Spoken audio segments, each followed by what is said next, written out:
Chapter 1. Chapter 1. The Solitary Life of Brad. In the previous chapter, we met Brad, a quirky young man with a penchant for solitude, who found himself reluctantly attending a local gathering in Quirkville. The vibrant town, with its kaleidoscope of characters and eccentricities, felt both familiar and suffocating to him. As he navigated the awkward interactions and superficial conversations, he realized that his comfort zone was far from the bustling social scene. With a mix of humor and exasperation, Brad made a mental note to avoid such gatherings in the future, preferring the company of his books and the solace of his own thoughts. Brad awoke to the soft, golden light filtering through the curtains of his small bedroom, illuminating the eclectic collection of posters that adorned his walls. Each one told a story. An old movie, a band long forgotten, a quote from a book that had changed his life. He stretched, feeling the familiar creak of his joints, and let out a contented sigh. Today was a Saturday, which meant he could indulge in his favorite pastime. A day of solitude. He swung his legs over the side of the bed and planted his feet on the cool wooden floor. The scent of freshly brewed coffee wafted through the air, a comforting aroma that beckoned him toward the kitchen. As he shuffled down the narrow hallway, he couldn't help but smile at the thought of the day ahead. No social obligations, no awkward small talk. Just him, his thoughts, and the world outside. The kitchen was a cozy nook filled with mismatched furniture and an array of plants that thrived under his care. He poured himself a generous cup of coffee, the steam curling up like tendrils of a waking dream. Brad leaned against the counter, cradling the warm mug in his hands, and gazed out the window. The streets of Quirkville were alive with the sounds of the morning. Children laughing, birds chirping, and the distant hum of a lawnmower. It was a symphony of life that he found oddly comforting. Ah, the sweet serenade of suburbia, he mused aloud, his voice echoing softly in the empty room. Nothing like the sound of someone else's chores to remind you of your own delightful solitude. He took a sip of his coffee, savoring the rich flavor, and turned his attention to the small garden outside. The flowers were in full bloom, a riot of colors that made his heart swell with a strange sense of pride. He had nurtured them from tiny seeds, coaxing them into life with patience and care. Unlike the people in town, they didn't demand anything from him. No small talk, no expectations, just the simple act of growing. As he finished his coffee, Brad's mind wandered to the upcoming Quirkville Festival, an event he had managed to avoid for years. The thought of mingling with the townsfolk, especially the girls, made his stomach churn. They were a mystery he had yet to solve, and he wasn't sure he wanted to. To him, they were like the flowers. Beautiful but superficial, their vibrant exteriors hiding a lack of substance. He had seen too many of his friends get tangled in the web of romance, only to emerge bruised and disillusioned. Why would I want to dive into that chaos? He muttered, shaking his head. I'll stick to my books, thank you very much. With a determined nod, he decided to spend the day in his favorite spot. The old library at the edge of town. It was a sanctuary of sorts, a place where he could lose himself in stories and escape the pressures of reality. He grabbed his worn leather satchel, filled it with a couple of novels, and set off down the street. The sun hung high in the sky, casting a warm glow over Quirkville. As he walked, he passed familiar faces. Mrs. Thompson, the elderly woman who always waved from her porch, and the group of teenagers who hung out at the park, their laughter ringing out like music. Brad offered a polite nod but kept his distance, preferring the company of his thoughts to idle chatter. The library loomed ahead, its brick facade weathered but charming. Inside, the air was cool and filled with the musty scent of old books. He loved this place. It was a treasure trove of knowledge and imagination. The librarian, Ms. Hargrove looked up from her desk, her glasses perched on the tip of her nose. "Good morning, Brad," she called, her voice warm and inviting. "Back for another adventure?" "Always," he replied with a grin, feeling a sense of belonging wash over him. "I'm just here to escape the madness of the outside world." She chuckled, her eyes twinkling. "You know, sometimes it is good to step out of your comfort zone. You might find something. Or someone. Surprising." Brad raised an eyebrow, a smirk playing on his lips. "I think I'll pass on the someone part. I'm quite content with my books, thank you very much." Ms. Hargrove shook her head, a knowing smile on her face.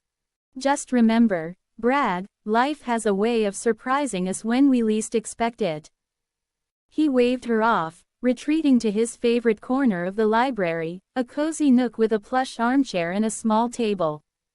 He settled in, pulling out a novel and losing himself in the pages. The world outside faded away, and for a while, he was content. Hours slipped by as he read, the sun casting long shadows across the floor.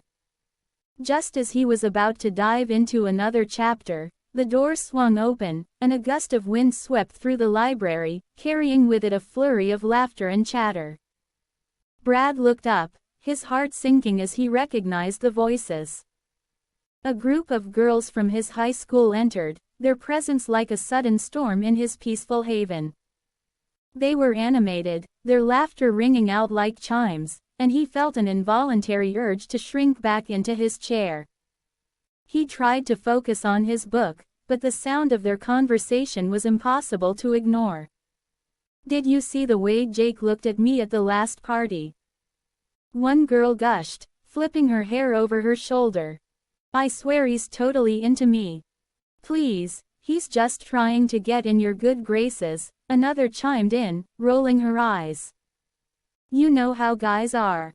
Brad couldn't help but smirk at their banter. It was the same tired routine he had heard countless times before. He shifted in his seat, hoping they wouldn't notice him, but fate had other plans. "Hey, isn't that Brad?" one of the girls exclaimed, pointing in his direction. "What's he doing here? Shouldn't he be at home, reading or something?" The group erupted in laughter, and Brad felt his cheeks flush. He forced a smile, trying to appear unfazed, but inside, he was cringing. He hated being the subject of their amusement, the odd one out in a world that seemed to thrive on social interaction. Chapter 2. Chapter 2. The Unexpected Invitation. Brad had always found solace in the quiet corners of Quirkville, a town that thrived on its eccentricities. In the previous chapter, we met him. A quirky, clever young man who preferred the company of his books and the gentle hum of his thoughts over the cacophony of social gatherings. His disdain for the superficiality of girls and the predictable banter of his peers painted a vivid picture of his solitary existence. As he navigated his daily life, his humorous inner monologue revealed a man content in his own company, yet teetering on the edge of something more profound, something he couldn't quite name. Now, as the sun dipped below the horizon, casting a warm golden hue over the town, Brad found himself sprawled on his couch, a half-eaten bag of chips resting on his stomach. The television flickered in the background, but his mind was elsewhere, lost in the labyrinth of his thoughts. Just as he was about to lose himself in the latest episode of his favorite show, a loud, enthusiastic knock echoed through his small apartment. "Brad, open up." The voice belonged to Lucy, his neighbor, whose exuberance could rival a marching band. He groaned inwardly, knowing that her energy was as infectious as it was exhausting. With a resigned sigh, he swung his legs off the couch and trudged to the door, bracing himself for whatever whirlwind of chaos she was about to unleash. "Hey, you!" Lucy beamed, her curly hair bouncing as she leaned against the doorframe. She wore a bright yellow sundress that seemed to radiate sunshine, a stark contrast to Brad's usual attire of faded jeans and a graphic tee. "I've got something exciting for you." "Exciting? Is it a new way to avoid social interaction?" he quipped, crossing his arms defensively. "Very funny," she replied, rolling her eyes. "No, it is an invitation. I'm throwing a party this Saturday, and you're coming." Brad's heart sank. "A party? You know how I feel about those." "Exactly. That's why you need to come. It'll be fun, I promise. Think of it as anthropological research. You can observe the losers in their natural habitat." She winked, her enthusiasm unwavering. "Anthropological research? You mean watching people awkwardly sip punch and pretend to enjoy small talk?" He raised an eyebrow, trying to suppress a smirk. "Sounds riveting. Come on, Brad. It'll be a great way to meet new people. Plus, I'll have snacks." She leaned in closer, her voice dropping to a conspiratorial whisper. "And I heard there might be a cute girl from the next town over." Brad's heart did a strange flip at the mention of a girl, but he quickly squashed the feeling. "Lucy, I really don't think. Just think about it. You can't spend your life hiding in here. You need to get out, socialize, and maybe even have some fun." Her eyes sparkled with determination, and for a moment, he felt the weight of her optimism pressing against his reluctance. "Fun," he echoed, the word tasting foreign on his tongue. "What's fun about mingling with people who think Netflix and chill is a legitimate date?" "Okay, fair point," she conceded, her smile faltering for just a moment. "But you might be surprised. You never know who you'll meet. Besides, I'll be there to make sure you don't turn into a hermit." Brad sighed, the internal battle raging within him. On one hand, the thought of attending a party filled with people he deemed losers was utterly unappealing. On the other, Lucy's infectious spirit was hard to resist. He could already picture her dragging him into conversations, her laughter ringing in his ears as he awkwardly fumbled for words. "Fine," he finally relented, the words slipping out before he could stop it. "I'll go. But only to observe. I'm not making any promises about socializing." Lucy squealed, throwing her arms around him in an exuberant hug that nearly knocked him off balance. "Yay. You won't regret it, I swear. It's going to be epic." As she bounced away, leaving him standing in the doorway, Brad couldn't help but feel a mix of dread and curiosity. What had he just agreed to? He glanced at the clock on the wall, the hands ticking away as if mocking his decision. The party was still days away, but the thought of it loomed over him like a dark cloud. The next few days passed in a blur of anxiety and anticipation. Brad found himself obsessively replaying the conversation with Lucy in his mind, each time cringing at the thought of mingling with a crowd. He tried to convince himself that he would simply observe, that he would remain detached from the chaos. But deep down, he knew that the prospect of stepping outside his comfort zone was both terrifying and exhilarating. On the day of the party, he stood in front of his mirror, scrutinizing his reflection. He had opted for a simple navy shirt and jeans, a safe choice that screamed "I'm here, but don't talk to me." His hair, usually a tousled mess, had been tamed into submission, and he felt a strange sense of vulnerability as he adjusted the collar. "Just remember, it is an experiment," he muttered to himself, trying to bolster his confidence. "You're not here to make friends. You're here to observe." As he stepped outside, the warm evening air enveloped him like a comforting blanket, but the closer he got to Lucy's house, the more his stomach twisted in knots. The sounds of laughter and music drifted through the open windows, mingling with the scent of grilled burgers and something sweet that he couldn't quite place. He hesitated at the gate, peering through the slats to catch a glimpse of the festivities. Groups of people milled about, drinks in hand, their faces illuminated by string lights that twinkled like stars. He could see Lucy, her laughter ringing out above the crowd, her energy beacon that drew people in like moths to a flame. "Come on, Brad. You can do this," he whispered to himself, pushing the gate open with a creak that felt like a proclamation of his arrival. As he walked up the path, he felt the weight of 1,000 eyes on him, each one judging, assessing, and categorizing him in their minds. "Hey, look who finally decided to show up," Lucy exclaimed as he stepped onto the patio, her voice cutting through the noise like a knife. She rushed over, her smile wide and welcoming. "I was starting to think you'd bail." "Wouldn't dream of it," he replied, forcing a smile that felt more like a grimace. "Just here for the research." "Right. Research," she said, her eyes sparkling with mischief. "Well, let me introduce you to some people." Before he could protest, she grabbed his arm and pulled him into the throng of partygoers. Chapter 3. Chapter 3. The party begins. Brad stood at the threshold of Lucy's house, his heart racing in a way that felt entirely foreign to him. The previous chapter of his life had been a quiet one, filled with the comforting hum of solitude in Quirkville, where he could indulge in his quirky hobbies without interruption. He had spent his days crafting elaborate Lego structures and binge-watching obscure documentaries, all while crafting a mental list of the town's quirkiest residents. But now, here he was, teetering on the edge of a social abyss, the invitation to Lucy's party still clutched in his hand like a lifeline.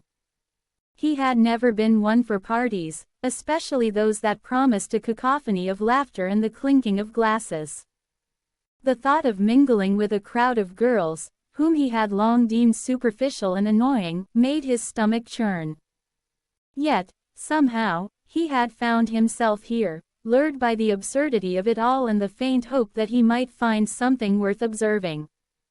As he stepped inside, the music hit him like a wave, a pulsating beat that vibrated through the floorboards and rattled his bones. The air was thick with the scent of popcorn and something sweet. Perhaps a punch that had been spiked with too much sugar. He squinted through the dim lighting, taking in the scene before him. A sea of bodies swaying and laughing, their faces illuminated by the flickering glow of string lights that Lucy had undoubtedly hung with great enthusiasm. "Welcome to the jungle." Lucy's voice cut through the noise, bright and cheerful as she flitted past him, her hair a wild halo of curls. She was the embodiment of exuberance, and he couldn't help but roll his eyes at her relentless cheerfulness. "Hey, Brad. You made it," she exclaimed, her eyes sparkling as she grabbed his arm and pulled him further into the fray. "Yeah, well, I thought I'd come and observe the wildlife," he replied, attempting to sound nonchalant, though the words felt heavy on his tongue. "Wildlife? You mean the people? Come on, let me introduce you." Before he could protest, she had dragged him into the throng, and he found himself surrounded by a group of girls, each one more animated than the last. They were all talking at once, their voices blending into a high-pitched symphony of excitement. Brad took a step back, retreating to the safety of a corner where he could observe without being overwhelmed. He leaned against the wall, arms crossed, and began his mental cataloging of the guests. "Ah, there's the over-accessorizer," he thought, spotting a girl with a necklace that looked like it was made of every color of the rainbow. "And next to her is the giggle machine, who laughs at everything like it is the funniest thing in the world." He chuckled to himself, feeling a sense of superiority in his observations. "And there's the drama queen, who's currently engaged in a heated debate about the best way to make a TikTok video. Spoiler alert. It is not going to end well." As he continued to critique the guests, snippets of conversation floated his way, reinforcing his belief that he was better off alone. "Did you see what she was wearing? I mean, who does she think she is? one girl whispered, her voice dripping with disdain. "Ah, I can't believe he actually thought he could pull that off," another chimed in, and Brad felt a pang of sympathy for the poor soul they were discussing. "See, this is exactly why I don't do parties," he muttered under his breath, shaking his head. But as the night wore on, he found himself drawn into the chaos, despite his best efforts to remain an observer. The music shifted to a slower tempo, and couples began to pair off, swaying gently to the rhythm. Brad watched, a mix of envy and disdain swirling in his chest. "Look at them," he thought, lost in their little worlds, oblivious to the absurdity of it all.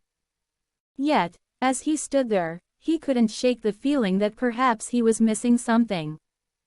The laughter, the shared glances, the way people seemed to connect in a way he had never experienced.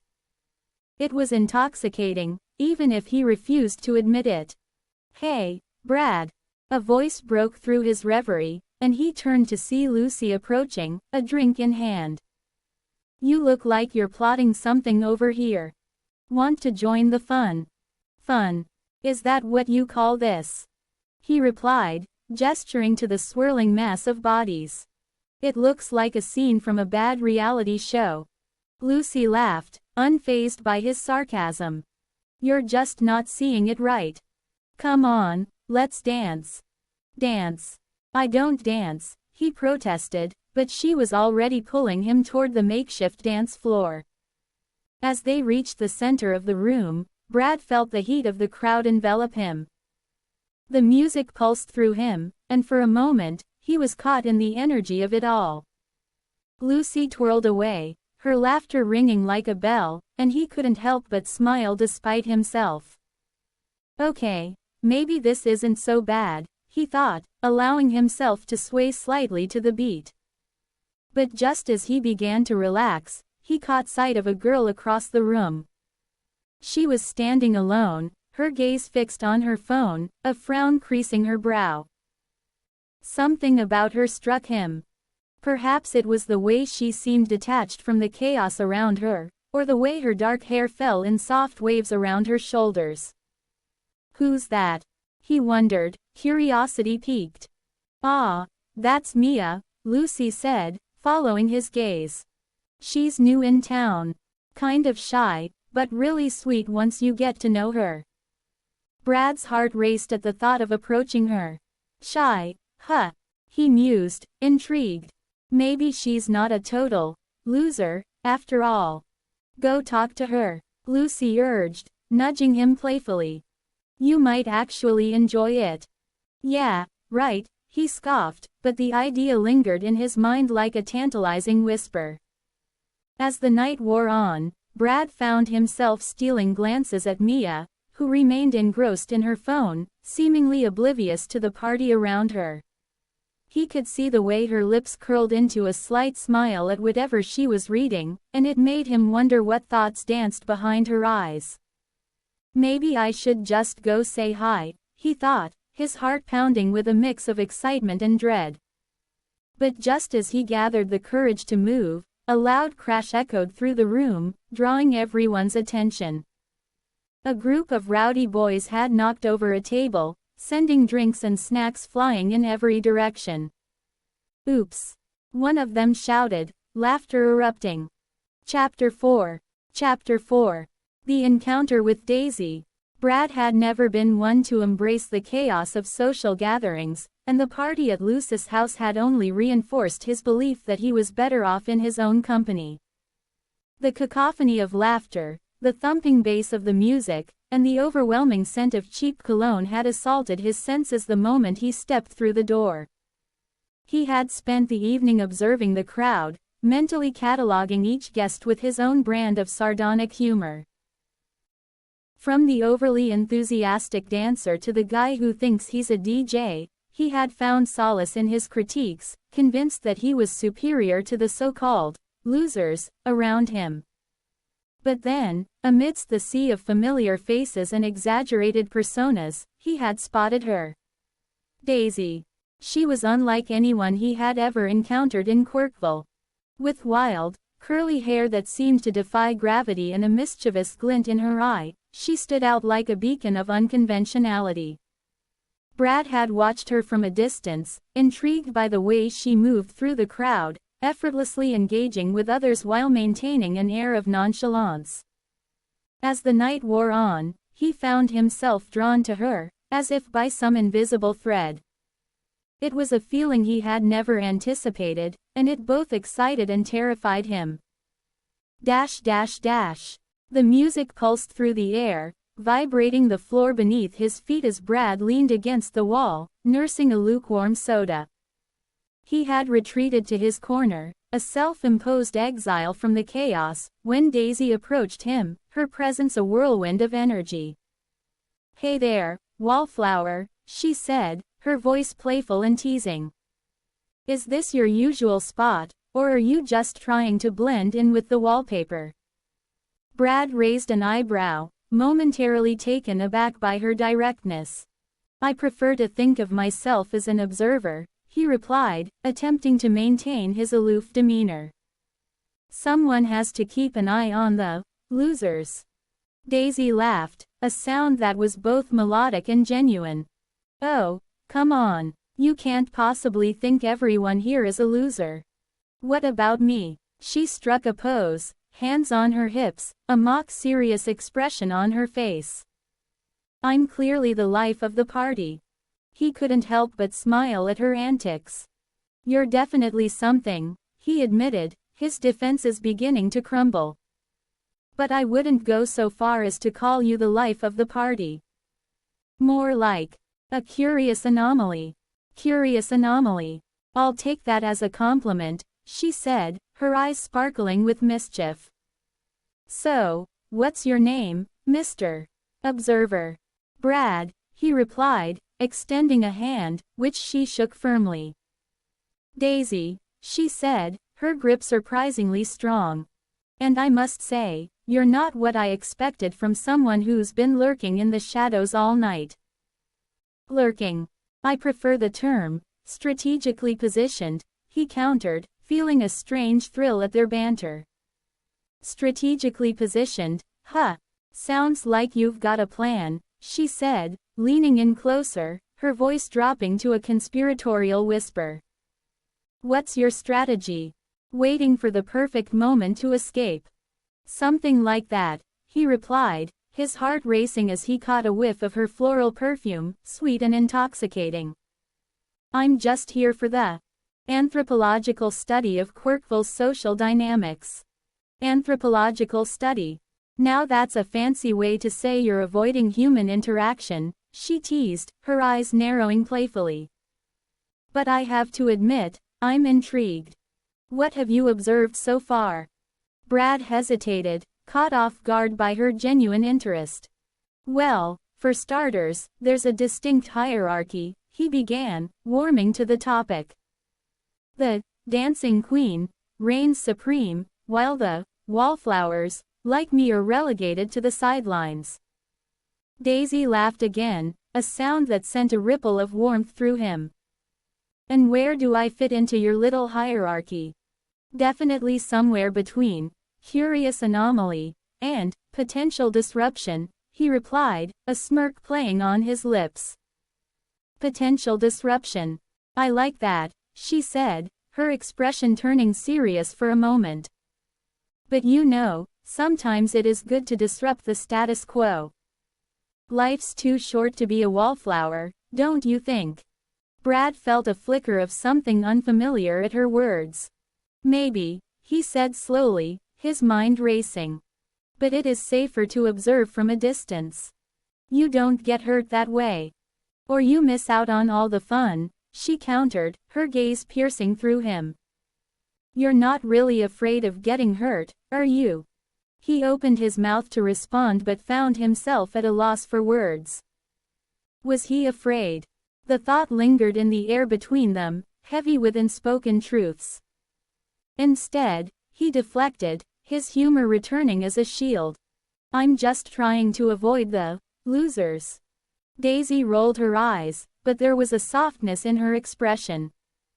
You keep saying that, but I think you're just scared of what you might find if you actually engage with people. Engage with this crowd. He gestured around the room, where laughter and music swirled like a chaotic storm. I'd rather not. Then what's the point of being here? She challenged, her voice rising above the din. You're missing out on a chance to connect with people. You might even find someone worth your time. Like you.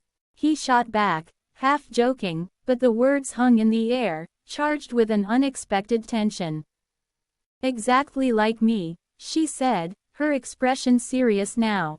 I'm not a loser, Brad. I'm just different. And maybe you need a little different in your life. He felt a rush of warmth at her words, a strange flutter in his chest that he couldn't quite place. Different, huh? Is that your way of saying I should lower my standards?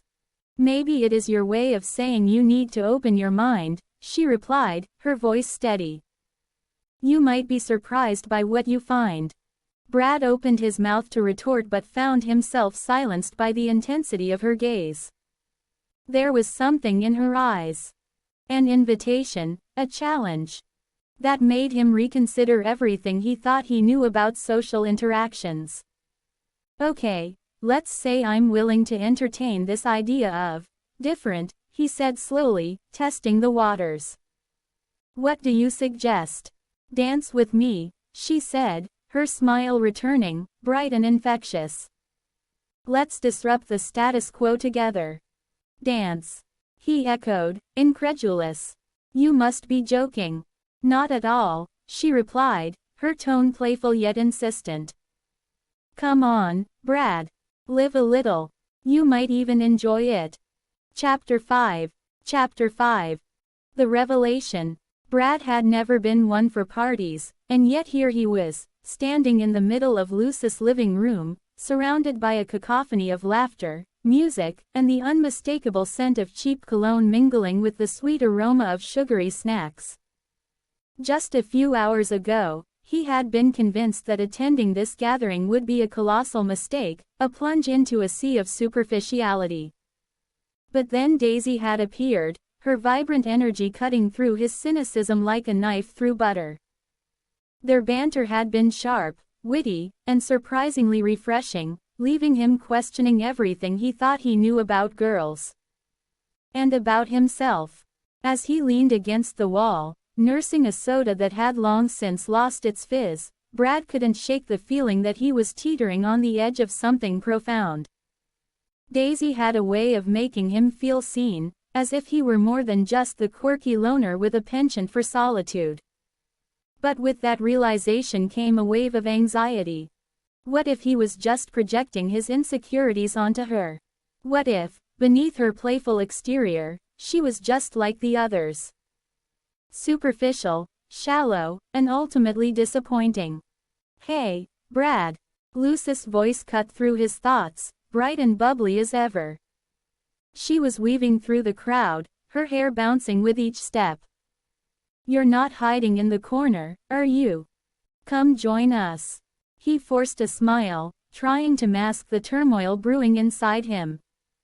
Just enjoying the ambiance, he replied, gesturing vaguely at the throng of partygoers. It's quite lively. Lucy rolled her eyes, a playful smirk on her lips. You're such a dork. Come on, I need you for a game of charades. It'll be fun, I promise. Before he could protest, she grabbed his wrist and pulled him into the fray. The room was a whirlwind of colors and sounds, laughter erupting like fireworks as people took turns mimicking everything from animals to movie scenes. Brad felt a twinge of panic as he was thrust into the spotlight, but then he spotted Daisy across the room, her eyes sparkling with mischief. Okay, Brad, your turn. Lucy announced, shoving him forward. Act out something. He hesitated, his mind racing. What could he possibly do that wouldn't make him look like a complete fool? But then he remembered Daisy's laughter, the way it had danced around them like music. He took a deep breath, channeling that energy, and began to mimic a penguin waddling across the ice. Laughter erupted around him, and he felt a rush of exhilaration. Daisy's laughter rang out the loudest, a melodic sound that sent a thrill through him. He glanced at her, and for a moment, the world faded away. It was just the two of them, caught in a bubble of shared joy. But then, in a moment of clumsiness, he stumbled backward, his elbow colliding with a nearby table. The soda he had been holding flew from his grasp, splattering all over Daisy's shirt. Time seemed to freeze as the sugary liquid soaked into the fabric, creating a dark stain that spread like a small, chaotic explosion. "Oh no," he exclaimed, mortified. "I'm so sorry, Daisy." She looked down at her shirt, then back at him, her expression a mix of surprise and amusement. "Well, this is one way to make a splash at a party," she quipped, her eyes sparkling with mischief. "You really know how to make a girl feel special." Brad's cheeks flushed with embarrassment, but he couldn't help but chuckle at her response. "I swear, I'm not usually this clumsy. I'm just trying to fit in." "Fit in?" she echoed, raising an eyebrow. "You're doing just fine. Besides, who wants to fit in when you can stand out?" Her words struck a chord deep within him. He had spent so long trying to blend into the background, convinced that solitude was safer than vulnerability. But here was Daisy, challenging that notion with her carefree spirit. He felt a flicker of hope, a tiny spark that ignited something he hadn't realized was dormant inside him. "Maybe I should just embrace my inner klutz," he said, a grin breaking through his earlier anxiety. "It seems to be my superpower." Daisy laughed, the sound bright and infectious. "I think you're onto something. Embrace it. Life's too short to worry about looking perfect all the time." As they stood there, the chaos of the party swirling around them, Brad felt a shift within himself. For the first time, he began to see the beauty and imperfection, in the messy, unpredictable nature of human connection. Daisy was unlike anyone he had ever met. Unapologetically herself, with a refreshing honesty that made him want to peel back the layers of his own guarded persona. "Hey, can I borrow your shirt?" she asked suddenly, her eyes twinkling with mischief. "I think I need a new look for the rest of the night." Brad blinked, caught off guard. "My shirt. But it is just a plain t-shirt." "Exactly. It'll be a fashion statement," she replied, her tone teasing. "Plus, it'll match my personality." Quirky and unexpected. He hesitated, glancing down at his shirt, a simple gray tee that had seen better days. "Are you sure? I mean, it is not exactly designer." "Trust me, I can pull it off," she insisted, her grin widening. "And besides, it is better than walking around looking like a soda fountain exploded on me." With a reluctant chuckle, he relented, pulling the shirt over his head and handing it to her. As she slipped it on, he couldn't help but admire how it hung loosely on her frame, the fabric contrasting with her vibrant personality. She looked effortlessly cool, and for a moment, he felt a pang of envy. "See. Now I'm ready to take on the world," she declared, striking a playful pose. "Or at least this party." Brad laughed, the sound bubbling up from somewhere deep inside him. "You're ridiculous. Ridiculously awesome, you mean," she shot back, her eyes sparkling with mischief. "Now, come on, let's go show these people how to really have fun." As they rejoined the party, Brad felt a sense of exhilaration wash over him. The music pulsed through the air, and for the first time, he didn't feel like an outsider looking in. He was part of something, a vibrant tapestry of laughter and connection that enveloped him like a warm embrace. But as the night wore on, a nagging thought crept into the back of his mind. What if this was all just a fleeting moment? What if, when the party ended, he would retreat back into his shell, back to the safety of solitude? The fear gnawed at him, a reminder of the walls he had built around his heart. "Hey, you okay?" Daisy's voice broke through his thoughts. Chapter 6. Chapter 6. The Turning Point. Brad had never imagined that a single party could shift his perspective so dramatically. Just hours ago, he had entered Luce's house, convinced that the evening would be a parade of superficiality and awkwardness. Yet, here he was, standing in the middle of a living room pulsing with music, laughter, and a surprising sense of belonging. Daisy's presence had ignited something within him, a flicker of curiosity that had begun to melt the icy walls he'd built around his heart. As he leaned against the wall, a half-empty cup of soda in hand, he watched the crowd with a newfound appreciation. The girls he had once dismissed as mere caricatures were now vibrant individuals, each with their own quirks and stories. He caught snippets of conversations that made him chuckle, and for the first time, he found himself laughing at his own jokes, a sound that felt foreign yet exhilarating. "Hey, Brad." Daisy's voice cut through the noise, pulling him from his reverie. She approached with a playful bounce, her hair swaying like a wild halo around her face. "You look like you're about to solve the mysteries of the universe over there. Care to join the living?" "Maybe I was," he replied, a smirk tugging at his lips. "But I think I'll leave the universe to the professionals." "Good choice," she said, rolling her eyes dramatically. "They tend to get a bit messy with all those black holes and cosmic explosions. Come on, let's dance." Dance. The word felt alien on his tongue. He had always associated dancing with awkwardness, a spectacle of flailing limbs and misplaced feet. But the way Daisy's eyes sparkled with mischief made him reconsider. "I don't know if I'm ready for that level of embarrassment. Trust me, it is not about being good. It's about having fun."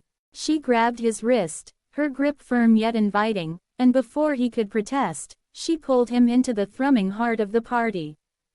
The music enveloped him, a vibrant tapestry of beats and melodies that made his pulse quicken. He felt the energy of the crowd surge around him, a wave of laughter and movement that was both exhilarating and terrifying.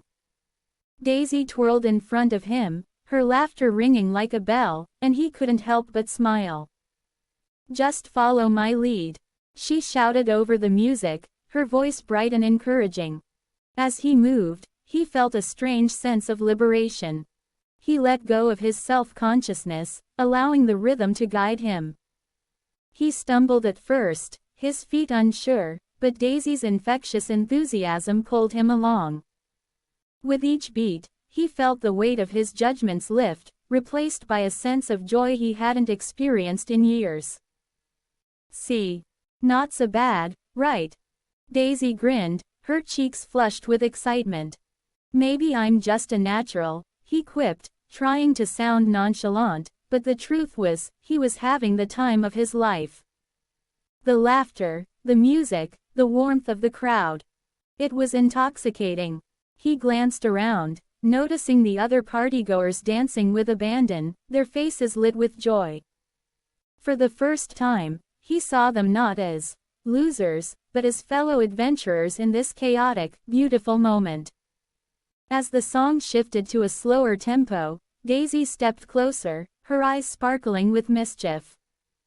"Okay, now we're going to slow dance. Just follow my lead again." "Slow dance? You're kidding, right?" He raised an eyebrow, half laughing, half terrified. "Just trust me," she said, her voice softening. "It's about connection, not choreography." Before he could protest further, she wrapped her arms around his neck, and he instinctively placed his hands on her waist. The world around them faded, the noise dimming to a distant hum as they swayed together. He could feel the warmth radiating from her body, the gentle rhythm of her heartbeat matching his own. It was a moment that felt both surreal and grounding, a connection that transcended the chaos of the party. "See? Not so scary," she whispered, her breath warm against his cheek. Maybe not, he admitted, his heart racing for reasons he couldn't quite articulate. But I'm still not sure how I got here. Sometimes, you just have to take a leap, she replied, her gaze steady and sincere. You never know what you might find on the other side. As they danced, he couldn't shake the feeling that this was a turning point, a moment that would linger long after the music faded. He had spent so long hiding behind his walls, convinced that solitude was safer than connection. But here, in this fleeting moment, he felt the thrill of vulnerability, the exhilaration of opening up to someone who saw him for who he truly was. The song ended, but they remained locked in place, their eyes searching each other's faces. Daisy's expression shifted, a flicker of something deeper passing between them. Brad, can I ask you something? Sure, he replied, his heart pounding in anticipation. Why do you hide?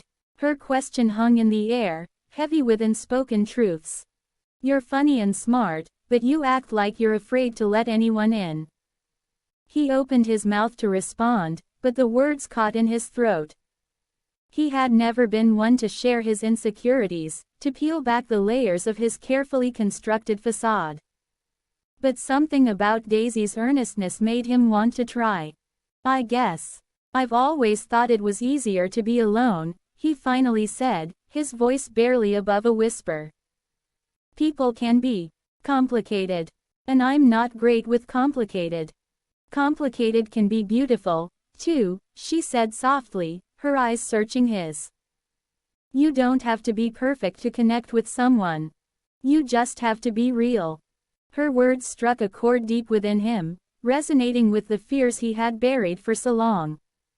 He felt a swell of emotion, a mixture of vulnerability and hope. I don't know if I'm ready for that, he confessed, his voice trembling slightly. Then take your time, she replied, her tone gentle. But don't shut yourself off completely. You might miss out on something amazing. Just then, a loud cheer erupted from the crowd, pulling them back into the moment. A group of partygoers had gathered around a makeshift dance floor, and someone had started a game of musical chairs. Laughter filled the air, and the atmosphere shifted back to lightheartedness. Come on, Daisy exclaimed, her eyes sparkling with mischief once more. Let's join them.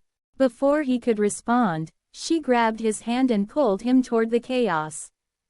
Brad found himself swept up in the laughter and excitement, the earlier conversation lingering in the back of his mind like a gentle reminder.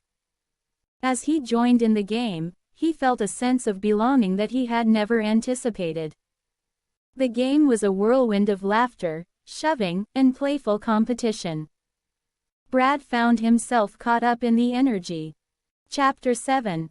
Chapter 7. The realization. The pulsating rhythm of the music still echoed in Brad's ears as he leaned against the wall, his heart racing not from the beat but from the unexpected thrill of the night. Just hours ago, he had been a reluctant participant in Lucis' chaotic soiree, convinced that he would find nothing but a parade of losers, vying for attention. Yet here he was, laughing, dancing, and, most shockingly, enjoying himself.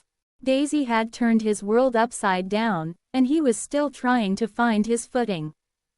He glanced around the room, now a kaleidoscope of colors and laughter, and felt a warmth spread through him.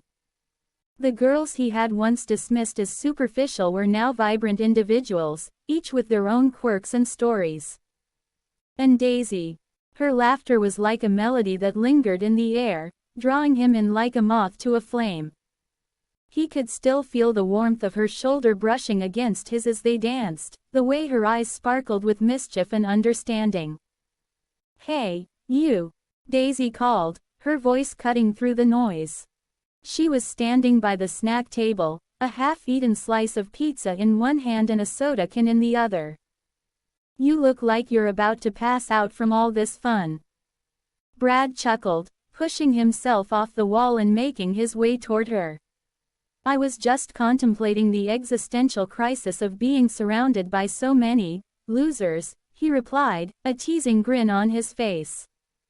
Ah, yes, the losers, who are currently dancing like they're auditioning for a reality show, she shot back, her eyes glinting with humor.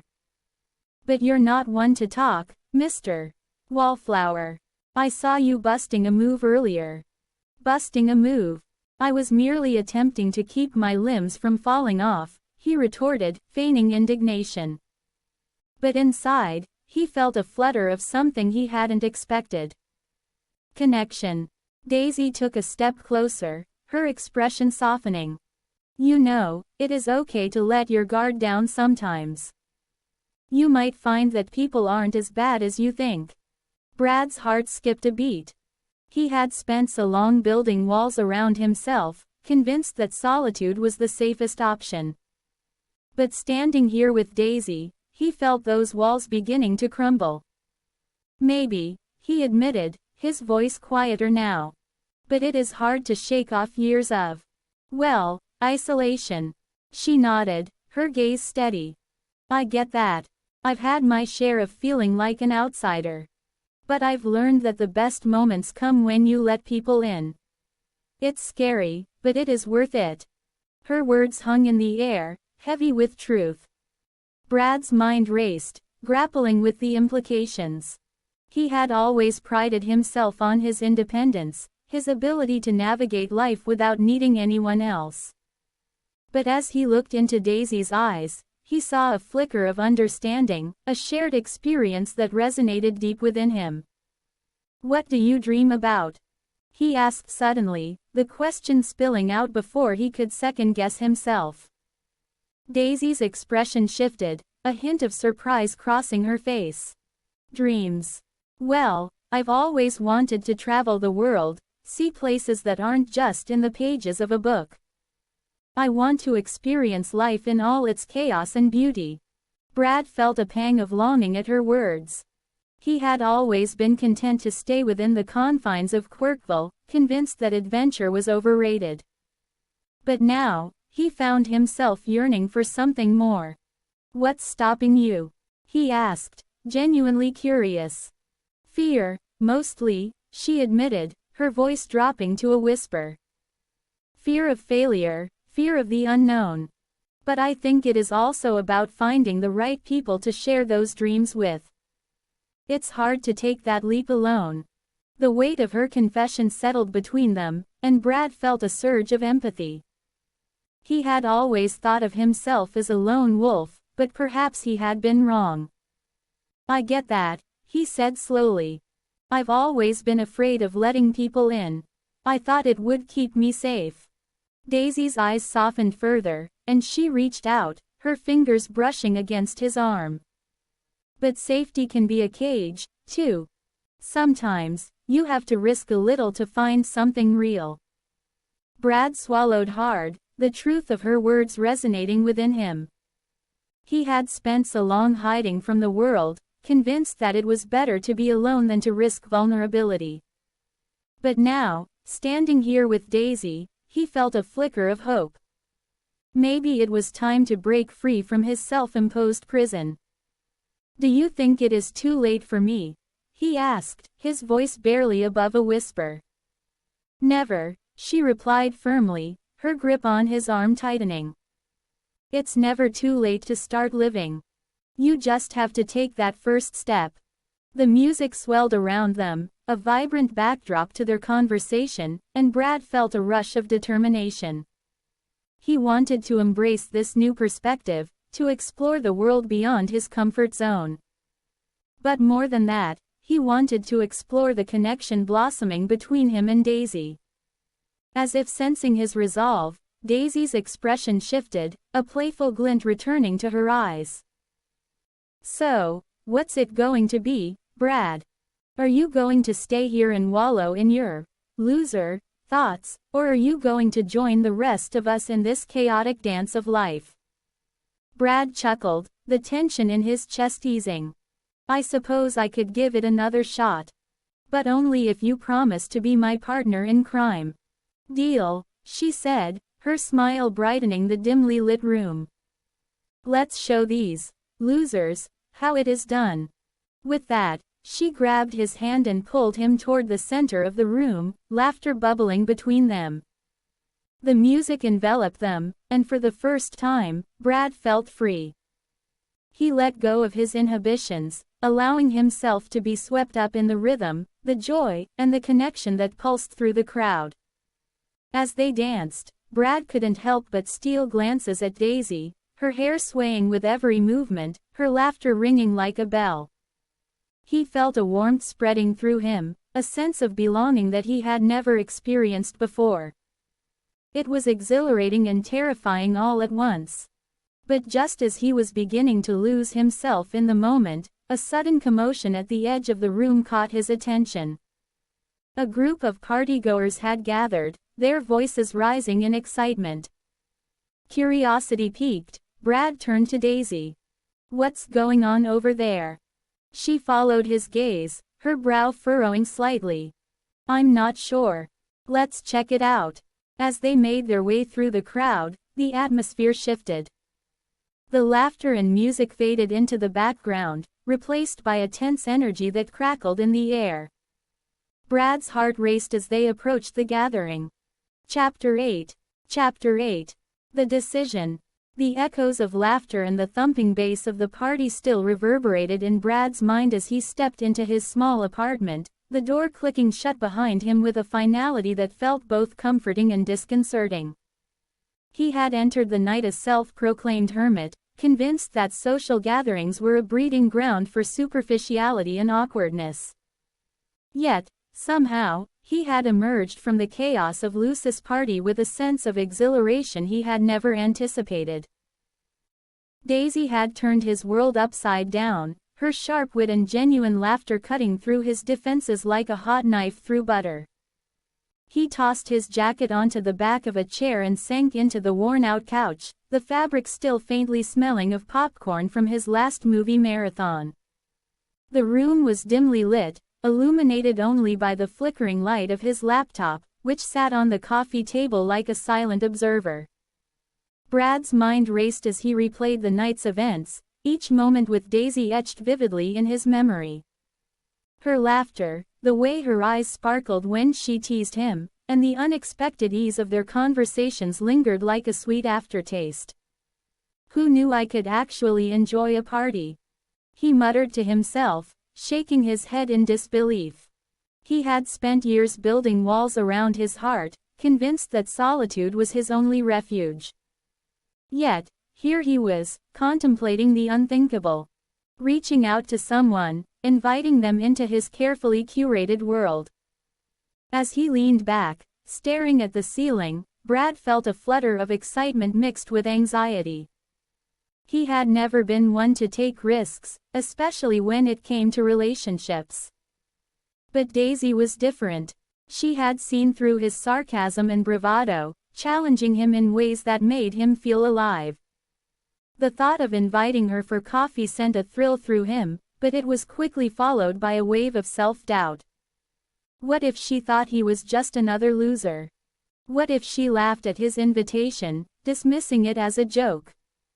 He rubbed his temples, trying to quell the rising tide of uncertainty.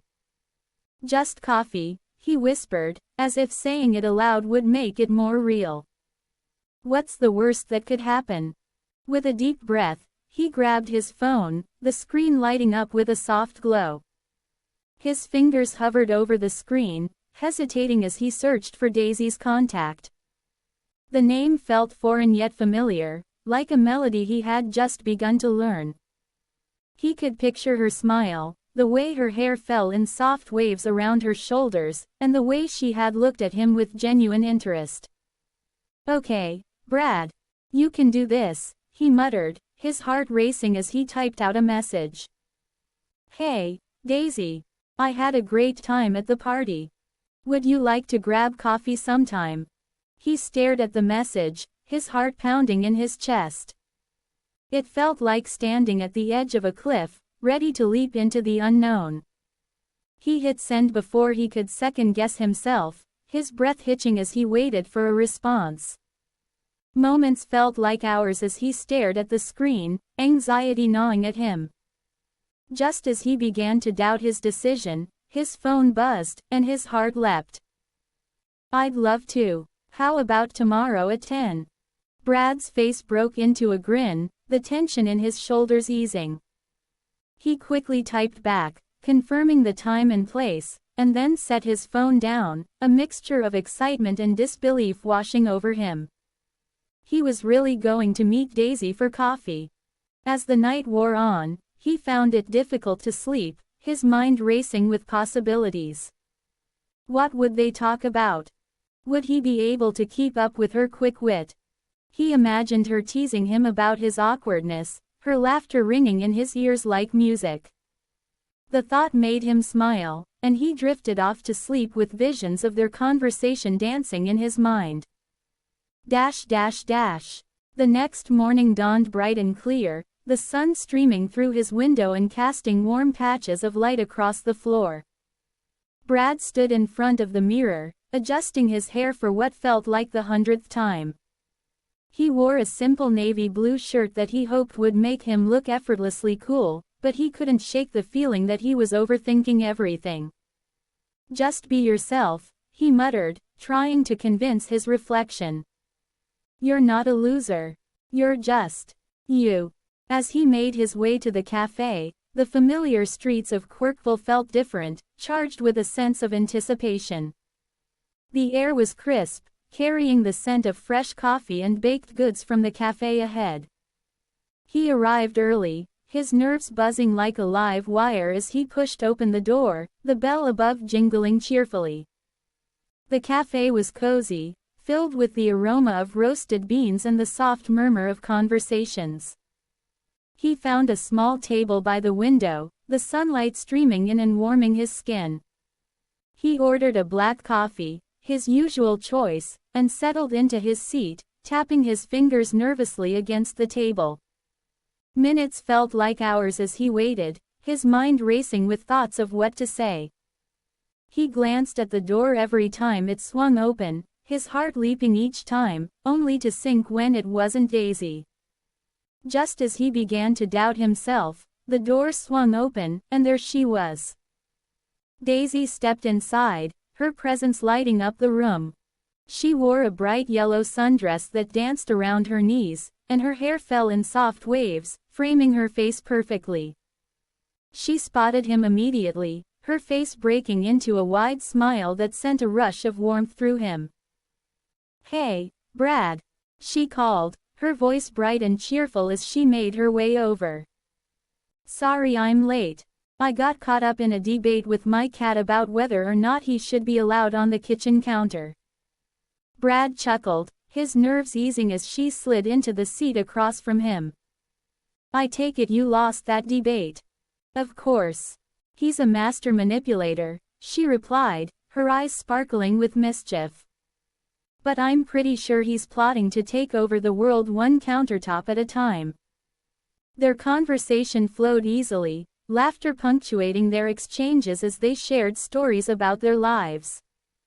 Brad found himself opening up in ways he hadn't expected, sharing his love for obscure movies and his obsession with collecting quirky trivia. Daisy listened intently, her eyes never leaving his, and he felt a warmth spreading through him, a connection that was both exhilarating and terrifying.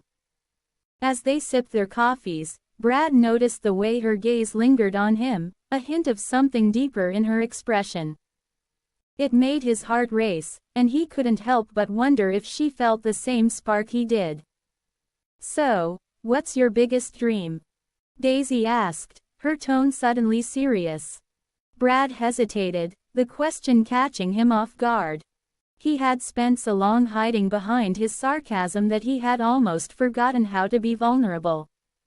"I guess I want to write." Chapter 9. The coffee date. Brad had never been one to seek out social interactions, preferring the company of his books and the quiet hum of his thoughts. But after the unexpected whirlwind of Luce's party, where he had met Daisy, everything felt different. He had spent the last few days replaying their conversations in his mind, the way her laughter danced through the air, and how her eyes sparkled with mischief. It was a strange sensation, this stirring of something new within him, something he had long dismissed as unnecessary. Yet here he was, standing outside the quaint little coffee shop on Main Street, his heart racing with a mix of excitement and dread. The bell above the door jingled as he stepped inside, the rich aroma of freshly brewed coffee enveloping him like a warm embrace. The shop was bustling with life, a blend of chatter and the soft clinking of cups that created a comforting backdrop. He spotted Daisy at a corner table, her vibrant red hair catching the light as she leaned back in her chair, a playful smile already forming on her lips as she caught sight of him. "Look who decided to grace us with his presence," she teased, her voice bright and inviting. "Yeah, well, I figured I'd come see what all the fuss was about," Brad replied, trying to sound nonchalant as he slid into the chair opposite her. He couldn't help but notice how her eyes sparkled with mischief, and he felt a flutter of something he couldn't quite name. "Fuss? You mean the best coffee in Quirkville?" Daisy raised an eyebrow, her playful demeanor making him feel at ease. "Or perhaps you're referring to my dazzling personality." "Definitely the coffee," he shot back, a grin breaking through his usual stoic expression. "I'm not sure I can handle too much of your dazzling personality just yet." Daisy laughed, a sound that was both infectious and disarming. "Fair enough. But you might want to brace yourself. I'm known to be quite charming." As they placed their orders, Brad opting for a simple black coffee while Daisy chose a frothy caramel macchiato. He felt the tension in his shoulders ease. The banter flowed naturally, each quip and retort building a bridge between them. It was as if they had known each other for years, the chemistry undeniable. "So, tell me," Daisy leaned forward, her elbows resting on the table, "what's the story behind the hermit lifestyle? I mean, you're not a troll living under a bridge, right?" Brad chuckled, taking a sip of his coffee. "Not unless you count my apartment as a bridge. I just prefer my own company. People can be exhausting." "Exhausting. Or just boring?" she challenged, her eyes narrowing playfully. "Maybe a bit of both," he admitted, feeling a strange urge to open up. "I've always thought that most social gatherings are just a parade of superficiality. Everyone trying to outdo each other with their stories and lives." Daisy tilted her head, considering his words. "But isn't that part of the fun? The stories, the connections. You might be missing out on some great adventures." "Adventures?" he echoed, a hint of skepticism creeping into his voice. "Like what?" "Awkward small talk and forced laughter." "Exactly," she exclaimed, her enthusiasm infectious. "But it is also about the unexpected moments. The ones that catch you off guard and make you laugh. Like when you spilled that drink on me at the party." Brad felt his cheeks heat at the memory. "Yeah, that was not my finest moment. On the contrary, it was hilarious. And it broke the ice between us, didn't it?" She leaned back, a satisfied grin on her face. "Maybe," he conceded, a smile creeping onto his lips. "But I still think I could have done without the embarrassment." "Embrace it, Brad. Life's too short to worry about looking silly. You've got to let loose sometimes." Her voice was earnest, and he could see the sincerity in her eyes. He took another sip of his coffee, contemplating her words. "I guess I've always been afraid of what people think. It's easier to stay in my bubble." "Bubbles can be lonely," she said softly, her tone shifting. "Trust me, I know. I've spent my fair share of time feeling like an outsider." Brad's heart twisted at her admission. "Really? You seem so confident." "Confidence is a mask, my friend. We all have our insecurities." She paused, her gaze drifting to the window where the world outside bustled with life. "But it is about finding people who see you for who you are, not just the facade." He felt a pang of understanding. You mean like how I've started to see you? Exactly, she said, her eyes lighting up. You're not just the grumpy guy in the corner anymore. Well, you're still a bit grumpy, but in a charming way. Brad chuckled, feeling a warmth spread through him. I'll take that as a compliment. Their conversation flowed effortlessly, each exchange drawing them closer. He found himself sharing stories he had never told anyone, revealing bits of his past that he had kept locked away.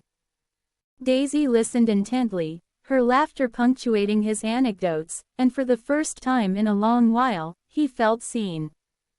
But as the coffee cups emptied, a new tension began to simmer beneath the surface. Brad's heart raced as he realized he was developing feelings for Daisy. Feelings that challenged everything he had believed about relationships. He had always prided himself on his independence, his ability to navigate life alone. But now, the thought of losing this connection with her sent a shiver of fear through him. Brad. Daisy's voice broke through his thoughts, pulling him back to the moment. You okay? You look like you just saw a ghost. Yeah, just thinking, he replied, trying to mask his inner turmoil. About what you said earlier. About connections. Good connections can change your life, she said, her gaze steady and sincere. You don't have to be alone, you know. He swallowed hard, the weight of her words pressing down on him. I know, but it is hard to let people in. I've built these walls for a reason. Walls can be torn down, she said softly, her voice almost a whisper. But it takes courage to let someone in. Brad's heart raced as he met her gaze, the air thick with unspoken words. He could feel the tension between them, a magnetic pull that made his pulse quicken. Daisy, Before he could finish, the bell above the door jingled again, and a group of loud patrons burst in, shattering the moment. Daisy's expression shifted, her playful demeanor returning as she glanced at the newcomers. Looks like we're not the only ones in need of caffeine. Brad felt a pang of disappointment, the moment slipping away like sand through his fingers. Yeah, I guess we should probably. Chapter 10. Embracing Change. The night of the party had been a whirlwind of unexpected laughter and revelations for Brad. He had entered Luce's house with a cynical heart, convinced that the gathering would be a parade of superficiality. Yet, as the evening unfolded, he found himself drawn into a world he had long dismissed. Daisy had challenged his perceptions, her quick wit and genuine spirit igniting something within him that he thought had long been extinguished. By the time he left, he was no longer the solitary figure he had always been. He was a man on the cusp of change, his heart racing with the thrill of new possibilities. As dawn broke over Quirkville, Brad awoke to the soft chirping of birds outside his window. The sun streamed through the curtains, casting a warm glow across his room, illuminating the remnants of his previous life. A life of solitude and self-imposed isolation. He stretched, feeling the weight of the night's revelations settle comfortably on his shoulders. For the first time in a long while, he felt a sense of hope fluttering in his chest, like a bird testing its wings. He rolled out of bed, his mind racing with thoughts of Daisy. The way she had laughed at his jokes, the way her eyes sparkled when she spoke about her dreams. It was intoxicating. He couldn't help but smile as he recalled their playful banter, the way she had effortlessly dismantled his defenses. Maybe, just maybe, he could allow himself to embrace this new chapter of his life. After a quick shower, Brad dressed in his usual attire. Comfortable jeans and a quirky graphic tee that read, "Introverts Unite," separately. He chuckled at the irony, feeling a twinge of excitement as he grabbed his phone. He had texted Daisy the night before, suggesting they meet for coffee again. The anticipation of her response sent a thrill through him. Would she be as eager to see him as he was to see her? As he poured himself a cup of coffee, the rich aroma filled the kitchen, grounding him in the moment. He glanced at the clock, counting down the minutes until their meeting. He had chosen a small cafe on the edge of town, a cozy spot with mismatched furniture and the comforting hum of conversation. It was the perfect place for two people to explore the delicate threads of a budding relationship. When he arrived, the cafe was bustling with activity. The scent of freshly baked pastries wafted through the air, mingling with the rich aroma of coffee. He spotted Daisy seated at a corner table, her vibrant red hair catching the light as she flipped through a book. She looked up, her face lighting up with a smile that sent a rush of warmth through him. "Hey, you made it!" she exclaimed, her voice bright and inviting. "Wouldn't miss it for the world," he replied, trying to sound casual, though his heart raced at the sight of her. As he settled into the chair across from her, he couldn't help but admire the way she seemed to fill the space around her with energy. "What are you reading?" he asked, nodding toward the book in her hands. "Oh, just a little something about the art of storytelling," she said, her eyes sparkling with enthusiasm. "It's fascinating how narratives shape our lives, don't you think?" Brad leaned back, intrigued. "I suppose they do. I mean, we all have our own stories, right? Yours must be pretty interesting." She laughed, a sound that felt like music to his ears. "You have no idea. But I'd love to hear yours first." He hesitated, unsure of how to encapsulate his journey from isolation to this moment. "Well, it is not as exciting as it sounds. I've mostly been a hermit, avoiding social interactions like they're the plague." Daisy tilted her head, her expression thoughtful. "And what changed?" He took a deep breath, feeling the weight of his confession. "You did. I mean, I went to that party thinking it would be a disaster, but you made it fun. You made me realize that maybe I've been too quick to judge." Her smile widened, and he felt a rush of warmth at her approval. "I'm glad to hear that. I think we all have our walls, but sometimes it takes someone special to help us break them down." Brad's heart raced at her words. "You really think I'm special?" "Of course. You're clever, funny, and you have this unique perspective on life. It's refreshing." He felt a blush creeping up his cheeks, a sensation he hadn't experienced in years. "Thanks, I guess. I've never really thought of myself that way." "Maybe it is time you start," she said, her gaze steady and sincere. "You deserve to embrace who you are, quirks and all." As they sipped their coffee, the conversation flowed effortlessly between them. They shared stories of their childhoods, their dreams, and the little things that made them who they were. Brad found himself laughing more than he had in ages, the sound bubbling up from a place he thought had long been dormant.